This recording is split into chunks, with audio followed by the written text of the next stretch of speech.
Thank you. Good morning, Chair Warren and members of the committee.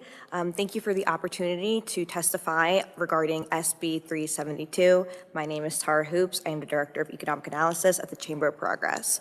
On behalf of the Chamber of Progress, a tech industry association regarding public policies to build a society in which all people benefit from technological advances, I respectfully urge you to oppose SB 372. Can you make sure you're speaking into the microphone so we can hear you? Thank you. Sorry. I'm a little short, which would mandate intrusive age verifications and parental consent requirements that undermine privacy, centralized sensitive personal data, and risk cutting young people off from essential online resources. SB 372 requires app stores to perform account-level age verification using commercially available methods, effectively forcing the verification of the identity and age of all users, including adults. This approach necessitates the widespread collection, storage, and processing of sensitive personal information, such as government identification or biometric data, even when users are simply accessing lawful general-purpose apps on their own devices. For example, an adult downloading a weather app, a banking app, or a news app would be required to submit identifying information to an app store despite posing no child safety risk. This places adults in the unfair position of having to surrender sensitive personal data as a condition of participating in the digital economy, contradicting core principles of privacy, data minimization, and user autonomy.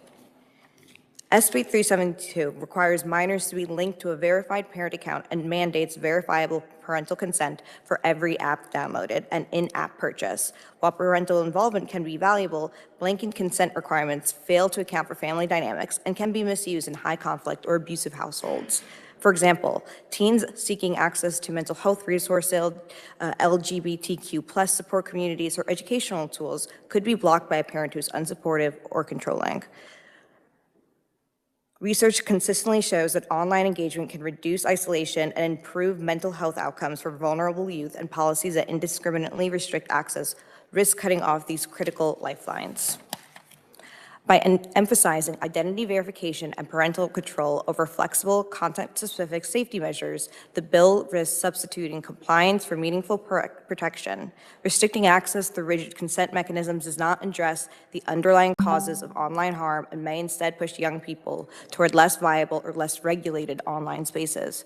A more effective approach would focus on empowering developers to build age-appropriate experiences, improving digital literacy, and providing families with tools that support safety without requiring universal identity verification or blanket parental permission for ordinary app use. For these reasons, I respectfully urge you to oppose SB 372.